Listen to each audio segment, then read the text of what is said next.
Welcome to Sales Velocity TV, where we pull back the curtain on how the top businesses in the world sell more with less resistance. Bringing over 50 plus years of combined sales experience and over 100 million in revenue generated, please welcome the hosts of Sales Velocity TV and two incredibly entertaining gentlemen, Andrew Cass and Aaron Parkinson. What is happening, everybody? We're talking about sales multipliers today. Aaron, is my audio okay? I think you told me I was veering off the planet a second ago. Am I good? Well, we always got to do these quality checks. Got to always do the quality checks. And at the last second, I realized your computer had defaulted to your internal mic. And I know how that kind of stuff drives you insane when you listen to the recording. If I went back and watched this episode and I was talking with no sound, I would have lost my mind. You would have lost your mind. Would have lost And the reality is, for those of you who listened to our show last week, Andrew would prefer to have this show every single week be about full-blown ranting, smashing, and breaking things. But we digress. We want to make sure that we're balancing emotion with tactics that you can implement immediately into your business. But hey, listen, if you didn't catch the show last week, it was timely on the use, misuse, and abuse of language. Politically, business-wise, health-wise, it's well worth going and listening to, but you're going to need some tough skin to listen to it because there's some stuff that I revealed on that show that the media has spent a lot of money and a lot of energy and a lot of manpower to bury under the sand like their life depended on it, because it does. So just need to be in the know. I mean, it's just a matter of being in the know. I like it. Listen, here's my disclaimer. So if you want the sources, if you want the information, if you want the books, if you want the white papers, if you want the documentaries, you can reach out to me private and I will document and source every single piece of information I shared on that podcast. To a T, my file is so big, it needs its own storage unit. So, but here's the thing. Almost none of it's on the internet, and that should scare the hell out of you. So well, and that's the thing, is that I think if it was up to you and me, we would probably have an entire show just based around ranting and exposing nonsense. Well, we do it. Hey, listen, we do it with the sales prevention department. We do. We'd probably have a whole show around health, politics, science, business, just ranting about things and exposing it. But we would probably be canceled off of the major social networks within about one thing I'll say, the cancel thing is the podcasts have done okay during cancel culture, because I think the audio is so deep in the ecosystem that it's not like on the surface text. Right. So like, let's say we brought up a controversial topic at like minute 10. It's really difficult to find that if it isn't front-facing text, like on a Facebook post or on a blog or something, right? Yep. So that's why I think the podcasts have really done okay when you want to have the tough conversations. Just, maybe don't have them right in the beginning. I don't know. Yeah, right? And you just don't stream it live on the major channels. So today we're gonna tone it down a notch. We're gonna go more into the tactical stuff, and today we're talking about 3 different levers that you can pull to amplify your sales in any business. Multipliers. So, sales multipliers. And this is a really important show, really, for anybody, whether it's digital marketing or brick and mortar, if you've got a traditional brick and mortar business, because the cost of acquiring customers is only going up and up and up. The competition's going up for eyeballs. The cost to acquire is going up. Customer service is obviously more important than ever, in servicing those customers. But in order to remain competitive, you have to make sure that you're squeezing every dollar that you possibly can out of every customer, and not in like a way that you're, taking advantage of people or manipulating people. You need to do it in a way that makes sense for them and is presented in a way that makes them excited and makes them happy. So that you can give them the best experience and also maximize your what we call an initial cart value. So that's the first amount of money somebody spends with you, and then increase your lifetime value, which is the total average amount of money that somebody spends with you. And if you're not familiar with those terms, these are really important terms in your business, is understanding your initial cart value and your lifetime value. Because if you know those two terms, then you know how much you can spend to acquire a customer and still remain profitable in your business. So today we're talking about sales multipliers. And today we're going to kick off with number one, which is upsells. Okay. Let me address one thing before you go. Sure. When Aaron says cart value, I don't want that to like confuse somebody. A lot of you watching may not have a shopping cart online where somebody buys something digitally. That's what he means by a cart. We're so used to being online and making sales online that we sometimes take that word for granted. But a shopping cart means somebody can go online to a website or inside of a funnel. They can buy something directly from you without a human. If you don't have that in your business, these same principles today still apply. We just use the term cart value as what is that initial transaction value? You might take the money on the phone. Somebody might write a check. They might send a wire. They might go to a link. Somebody on your team might run the order. It's all cart value, transaction value. And it applies to both digital and brick and mortar. And I'll give you examples if your brain's going, I don't understand, right? If you have a mattress store, right, then you just look at your last 30 days of mattresses that you sold and you average out the amount of people that bought from you and the average amount that they spent with you on that mattress transaction, and you will know what your cart value is. I don't know the transaction last time value. Right? I don't know. Average transaction value. When was the last time you bought a new mattress, Andrew? You know what I did buy for my mattress recently is I bought a mattress cover that cools the whole bed via some water that comes through it. It's called 8 Sleep. That's so good. Does that count? So that no, it doesn't. But I buy a new mattress about once every 3 years. I probably need a new one then. Yeah, oh, God. If you don't have a new mattress every 3 years, you're in deep trouble. Your sleep will be a wreck. So I bought a new mattress about 6 months ago, and I was kind of surprised how expensive mattresses are getting. I mean, I think I paid about $3,000 for this mattress. A good one.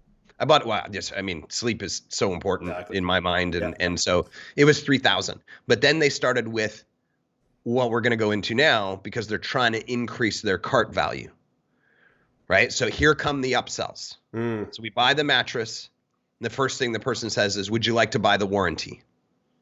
Right. So that's an example in both an online business and an offline business of another income stream. Of an upsell, right? So we're going to increase the cart value. Would you like to buy the warranty? I said, no, I don't think so. I can't imagine like this thing getting torn or ripped or stained or whatever in the current environment. So no. Okay.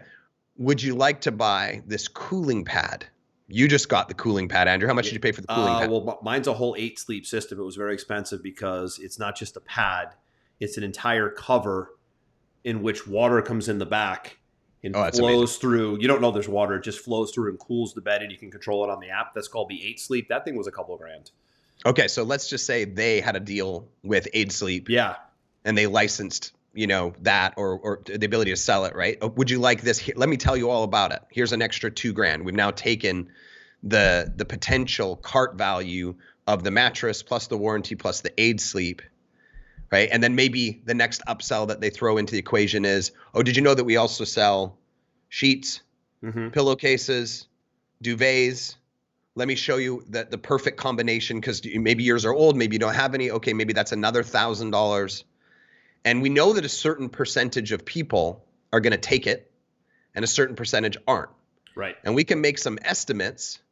But if you do this consistently for 6 months, you'll be able to see the percentage of people that took the warranty, the cooling pad, the sheets and the blankets, all of these things. And you're going to get a new overall average cart value that probably took it up from $3,000 to maybe $4,700. And why this is important to have these upsells in any sales process is everything that you sell after the first transaction. So after the mattress is essentially the highest profitability thing that you're going to have. Why? Because whatever marketing you're doing to get somebody in the door to buy the mattress, that's your cost per acquisition. So let's just say that you spent $1,000 on average in ads to make one sale. Right? Let's just say that that's the average. So you look at your total sales in a month, you look at your total ad spend that you did for marketing, and you say, okay, well, when we divide the total sales by the amount that we had, it cost us $1,000 cost per acquisition to get a customer in the door here to buy this mattress. That's already sunk cost. So if you stop at just selling the mattress for $3,000, then you're getting a 3-to-1 return on your money. But every time you add those additional things on, there's no additional ad spend cost to sell those. You already have spent the money to get the customer in. So you get to remove that percentage from the equation, and they are your profit centers. There's a reason why when you go to McDonald's, they don't want you to buy a cheeseburger, because the amount they charge for a cheeseburger is so minimal compared to what it costs to make a cheeseburger. They make their money on the fries and the soda, right? What most people don't realize is McDonald's McDonald's is actually not a cheeseburger restaurant. McDonald's is a soda business, because to make a cheeseburger, the profit from, what do they charge for a cheeseburger now, like $1.50 or something like that? They might be lucky if they're making 10 cents on a cheeseburger. But don't forget But when they sell you a Coke with the syrup and the soda mixture in the cup costs them about 15 cents.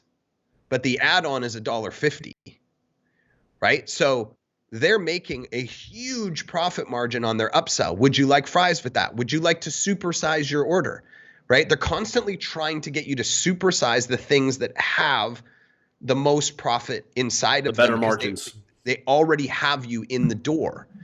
So whether you're doing this from a brick and mortar standpoint or whether you're doing this from a digital standpoint, I lose my mind when clients come to us and they say, well, here's my product. And I say, great. What do you sell them after the first transaction? Well, I don't have anything. You have no upsells? One and done, right? One and done. We're going to talk about that.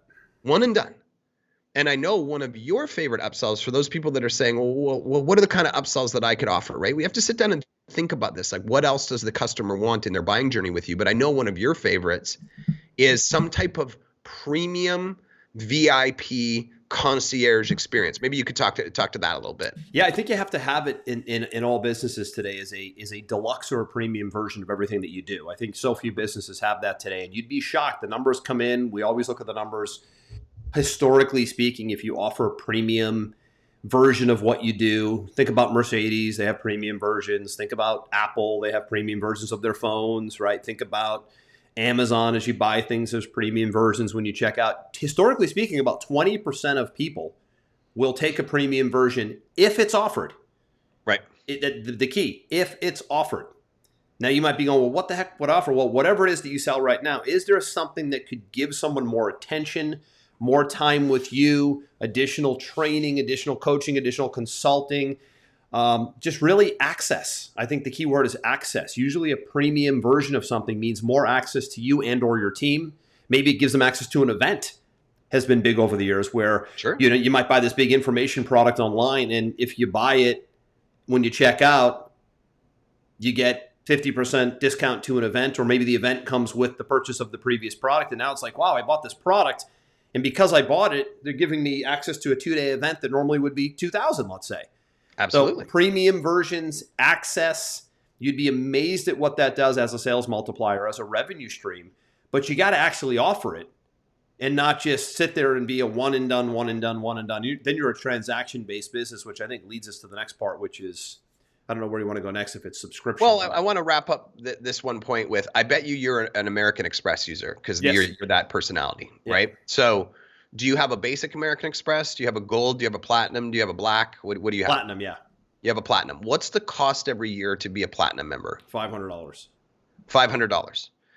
So we already know that American Express is making money off of the interest on your payments. Why did they offer you a premium version, and why did you pay $500? What did that give you access to? So Premium Platinum gives you access to the rewards program, 5x points in a lot of cases, right? So if I go spend, like, for example, staying at a hotel in Miami this weekend, since I booked through American Express Platinum Travel online, and let's say the hotel was $300 a night, $400 a night, whatever, I get 5x points on that because I'm platinum. Right. So instead of getting 400 points, I get 2,000 points, right? That's so number what they one. did is they have their base level of product, which you got familiar with, and then they offered you a premium version. And that premium version was the Platinum Plus, which you pay $500 a year for. Think about how many people have American Express cards, travel perks. And yeah, think about how many people are on that credit card worldwide. And that leads us into the very next point, which is subscriptions. Another sales multiplier that you can have is having subscriptions. And in this particular example that we're looking at with Andrew, he had American Express. They offered him a premium package, but it wasn't just an upsell. It was an upsell into a subscription. His subscription is he pays $500 per year. Now, you have a business like American Express that, let's just say they're making, in the United States alone on the Platinum card, $1 billion a year in interest on payments. Let's say they've got 100,000 users. By putting this subscription in, that's an additional $5 million, $50 million a year that's coming in no matter what, because it's on subscription. I personally, and I know that you feel the same way, Andrew, I appreciate everybody's business. I appreciate everybody's business model. I understand people's reasoning before it. I will not touch a business with my own capital unless it has a subscription mechanism to it. Agreed. Totally agree. I have no interest in an eat what you kill model that fluctuates wildly month by month. I want to bring people in. I want to have them on subscription. I want to nurture them. I want to make sure they have a good experience. And I want to make sure they stay as long as possible. And you know why that's important? Because isn't it amazing, Andrew, when you wake up on the first day of the month and you already know you have X amount of dollars coming into the business that month, whether you sell a single thing or not? How does that make you feel? Yeah, it's great. It's a stability play also, right? A lot of business owners today are transaction based. So they have a product, they sell it, and then they have to go sell the next one. And they're always having to hunt, right? But if there's no subscription or continuity component on the business model, the business isn't that attractive, and it doesn't even have the same valuation, by the way. No. So it isn't even worth anywhere close to what you think it is if you're just selling, buy or die, selling, buy or die, and on to the next one. If there isn't some monthly recurring revenue, it's called, stability income, subscription income that grows hopefully over time, now you're still making those front end sales, but you're locking in long-term customer value and huge business valuation when you have subscription in continuity, which is key. And I'm going to give you two examples of this. So yesterday I was speaking with a young guy. He's trying to start, he has already started. He's trying to grow his digital marketing agency, and he reached out to me and asked me for some feedback. And so I was looking at his business model, how he's got it structured, and what he does in the beginning is he charges for a service, and then if they like the service, then he will offer them a monthly retainer. And so it might be like a trial almost. Yeah, like somebody will come in and say, hey, I want a website redesign, or I want you to build a funnel, or I want you to do this, or I want you to do that. And he'll put them on this service, and he'll flat fee it. Let's say he charges $5,000. And then if they want to stay after that, then they go on a monthly retainer at $3,000 a month or something like that for him to run their media. And he said, what do you think about that? I said, I hate it. And he said, why do you hate it? I said, I would never even let a client come into my agency not on a monthly retainer. And he said, well, how do you do that? I said, well, we just include everything every month, and we do a 5-month agreement when they come in, and then it's month to month after that. And he said, oh, and they don't have a problem going on the retainer? And I said, well, I mean, I've built my reputation up. But what's interesting about that thought is like, it's not even common to not have a client come into an agency, think about a lawyer even, and not be on a retainer. Oh my goodness, you would be so shocked, Andrew. I've been talking to an more shocked M&A firm lately, and started off that way. Oh my goodness, I've been looking at comparables in the agency world over the last year, and there's agencies trying to sell right now that have less than 10% retainer revenue. Then they don't have a business. They just they're doing transactions. They're doing like, $2 to $5 million a year, and they're doing one-offs like project-based work. Yeah, like redesigns and copywriting. Nobody on a maintenance insurance type program at all. That is shocking. Shocking. I mean, this isn't like top secret information here. This is to me like obvious information. Yeah, and they're trying to sell and they can't sell. Why? For what you just said. I don't know what the stability of the business is going to be moving forward. Yeah. And you look at that, the same people were talking to me and looking at my agency and they were saying, oh my God, your multiple on your agency would be 3x what theirs is because it's 96% recurring revenue. Which it should. I don't even know anybody that isn't recurring revenue in the agency. I wouldn't even do it. Now that would be the high end version of what we're talking about. Yeah. Let's look on totally other side, because there's a whole bunch of people saying, well, oh my goodness, like what could I do to put into mine? I'm going to give you the best example on the planet of a low end subscription program. Andrew, have you already guessed what it is? A low end subscription program? Low end subscription program, the single best one in the world today, hands down, bar none. Are you asking me? I'm asking you your opinion. What is the best low end subscription program? What company has the single best low end subscription program on the planet today, bar none? What do you mean by low end before I answer? I'm going to say under $50. Under $50. It's got to be Netflix. I wondered if you'd go to Netflix. I think that there's an argument that can be made for Netflix. Amazon Prime? It's Amazon Prime. But Amazon Prime's an annual, so that's why I wasn't including it, because it's not a monthly. Is Amazon $99 annual, which they could make so much. They could. Oh yeah, that's right. I don't remember if they originally started as a monthly and they went to $99. No, they've always been an annual, which shocks. Okay, so they're not a monthly subscription, but it doesn't change. They're an annual subscription. They're an annual subscription, and they're $100. I wish that we had a person co-hosting this show with us today, because the numbers change. I remember, if you Google how many people in the United States have an Amazon Prime subscription, it was a mind-boggling number. I'm pretty sure it was like 80 million people. 80 million people have a $99 a year. Have a $99 a year subscription. And what does Prime give you? 1 day shipping and I don't know. No, they give you free shipping for the year. It's huge. Well, that's right. Free shipping and 1 day shipping. I don't have any idea how everybody's not on Prime unless they do like 3 orders a year. I do like 3 orders a week. And you just made an important point there, right? They made this subscription so no-brainer for the average consumer that, for the most part, if your product can't be shipped by Prime, you have a really difficult time even selling your product on Amazon. Exactly. That is a service where they blew people's minds with the level of value they were willing to give in their subscription.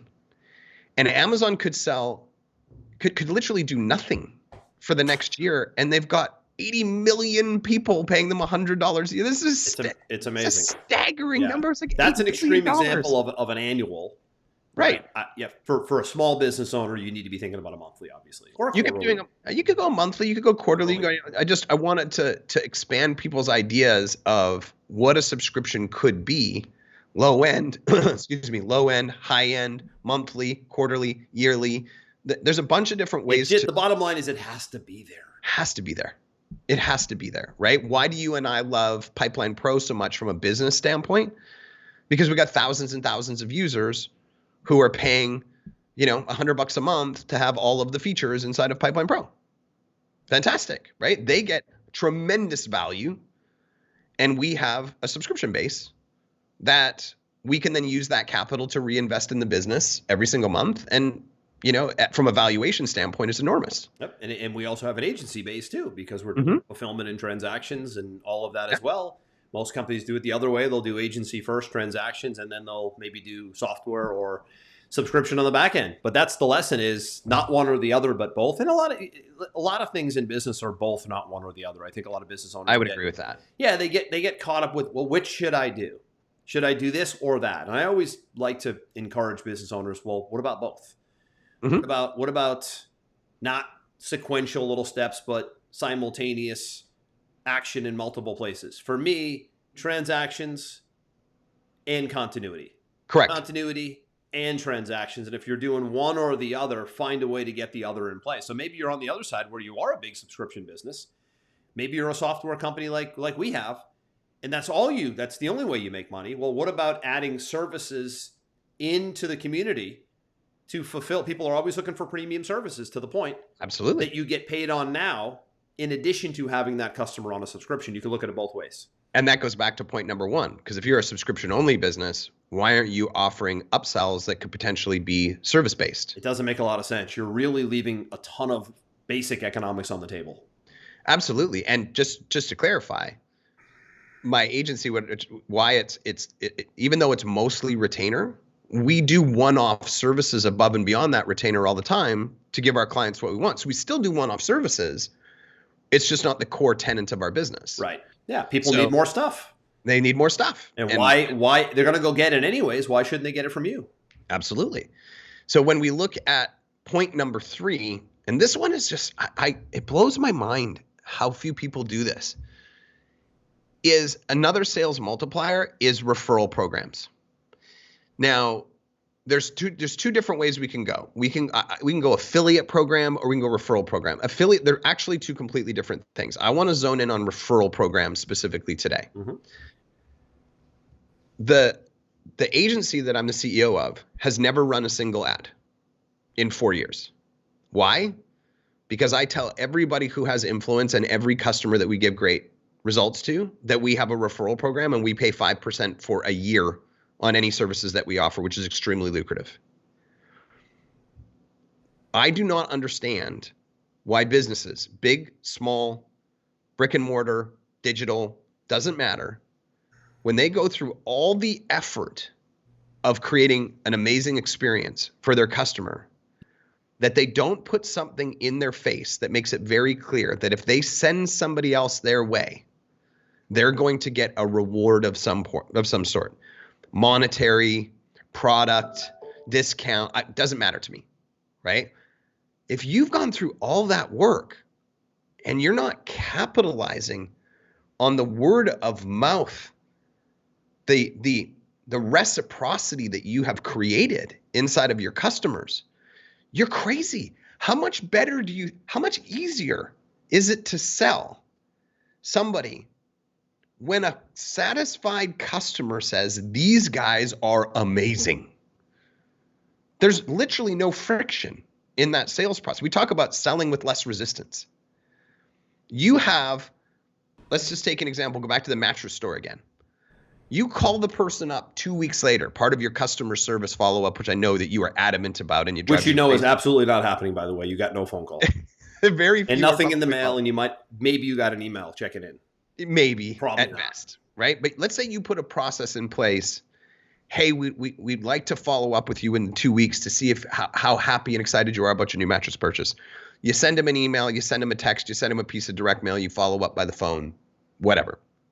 And the person says, oh my God, this is the single best sleep I've ever had in my entire life. And you say to this, hey, we're so grateful that you enjoy your experience. We'd like you to let you know that we have a referral program that if you send anybody our way within the next 2 weeks and they buy a mattress, we're going to send you another complete set of king size sheets and pillowcases and a down duvet for your bed. All you have to do is introduce them to us and let them know that you recently bought and you're sending them our way, and then we will track you down and we will send this to you. Now, see, what's happening already is people are talking about their experience. I do it. We just did it when we started the show. I love my mattress. I love my cooling pad. I love whatever. Yeah. Now, when you plant that seed in your head and someone goes, oh my God, I need to get one of those. You know what? You should go see Dan over at Mattress Warehouse. That's where I got mine. Tell him Andrew sent you. And then all of a sudden he goes and buys. In your mind, you're thinking, well, one is just telling people how great my experience is. The other one is telling people how great my experience is and having a concrete reason to send them back to you specifically. And by the way, people are wired for this kind of reciprocity also. This is how we're wired. Absolutely. Throw a gift in the mix, even better. Throw a gift in the mix, right? The amount of money you currently have sitting in your customer base, your lead base, your personal network that you could tap into by just letting them know that you have a referral program. Just let them know and let them know what they have to do and what they're going to get.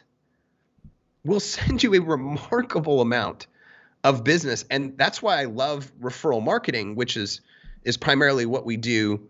You know, we're primarily paid marketing in Pipe. I'm primarily referral marketing in the agency. When somebody shows up to talk to me at the agency, here's how the conversation goes.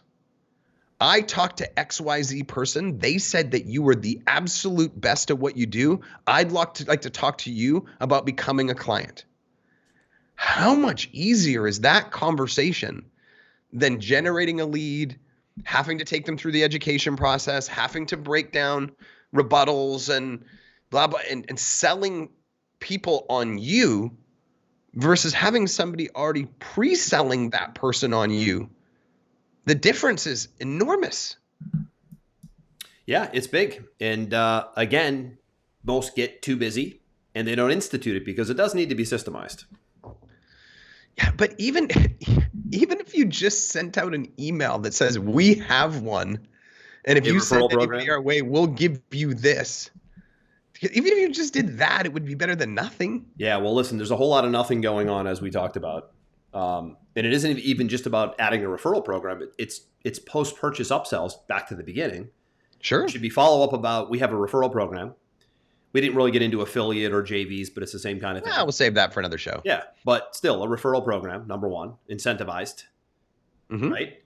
Absolutely. And in addition to that, it should also be, and hey, by the way, since you're a new customer, we want to give you 20% off your next purchase of fill in the blank. Another way to stimulate, again, another sales multiplier not on the list, but in a discounted offer for your next purchase because you made the first purchase. I see this in the nutrition space a lot when I buy supplements. Oh my goodness, yes. Right. You get like the box, and there's something in the box that says, hey, welcome to whatever community. Hope you enjoy the product. Here's a coupon for 20% off your next purchase. That is like, to me, that is gold. That stimulates so many additional second and third sales. It's mind-boggling, the numbers. I mean, literally one in three people do that. One in three people, Aaron, in most cases, will do that. Yeah, that's a big number. They're called ride-alongs, right? Exactly. Inside the box. And we used to do it in our e-commerce store all the time. And what we did is we took it a step further. We said, thank you so much for buying. We're not sure if you're aware that we have this other amazing product.